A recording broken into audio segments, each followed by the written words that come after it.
Hello and welcome back to my YouTube channel. In today's video I'm going to tell you about how to pronounce German diphthongs correctly or in the right way.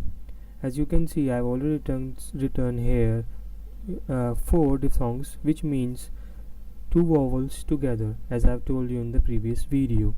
So here I've written AU, EU, EI and IE is in English language, but in German that's AU, AU, AE and EA. As you can see, I've written couple of examples here.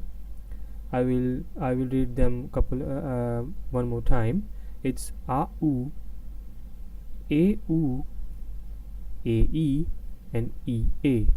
Okay, so now moving on, I've written couple of examples here. First with AE, see, I've written when in a word we pronounce them like this, that is das Eis, which means ice cream, das Eis, AE, ice. Okay, and der Mai, which is month of May. Okay,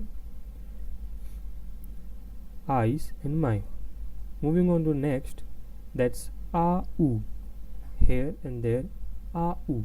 Okay, now the examples are die Aufgabe, Aufgabe and aufregend, that's an adjective. The 3 of them are nouns.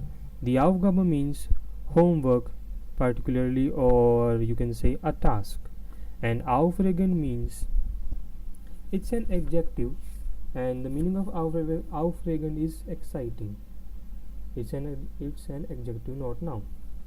Now moving on to the third one, it's AU. Okay, now the example for AU diphthongs are their euro, their euro. As you can see, it's not euro in English, it's euro, their euro. As we can say it in English, their euro, but in German it's euro. The second example is Deutschland. As you can see, this means Germany, and obviously this means euro, the currency which we have in Europe, and this is Deutschland, Deutsch, which means Germany.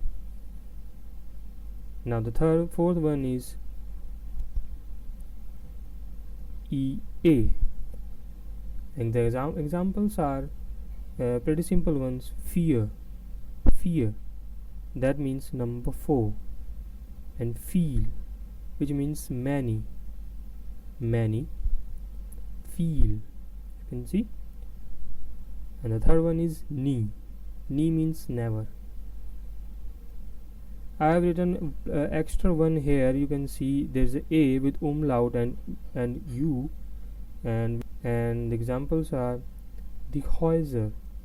You can see umlaut makes sound different. Die Häuser, and häufig, they're häufig.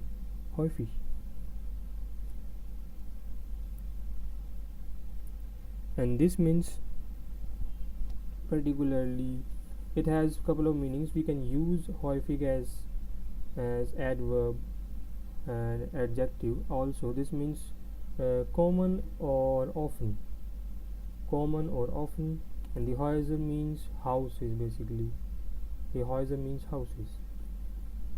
So now you see how we can pronounce diphthongs where there are 2 vowels together.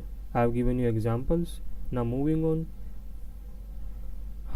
in this video I'm going to tell you about few consonants also, and the consonants are especially which can be a tricky one for the new language learners or the beginners, are st, sp and set. Obviously, st example is stark. You can say, you will read it as stark, but it's not stark, it's stark. It's stark. stark. And this is not start.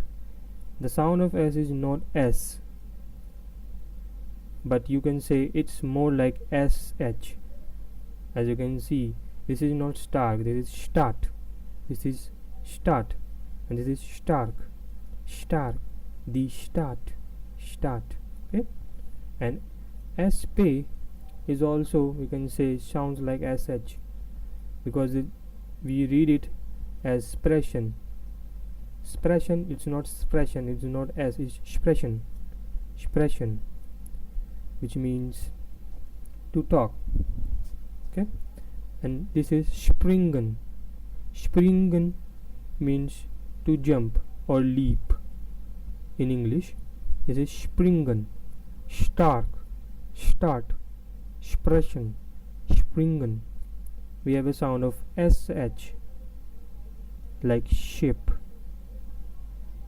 And set, here it, and it's, I've written set here, and we pronounce it die Zeit. Die Zeit, as you can see, die Zeit. The Zeit mean time, and that's the seal. That seal, the sound of T in the beginning, as set, seal.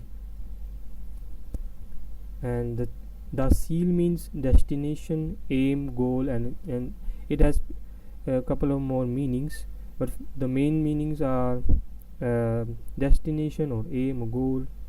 And now you see how you can pronounce these words, these one in the words, and also these one, the diphthongs in the words. This doesn't sound similar to English. And that's it for today's video. Thank you for watching.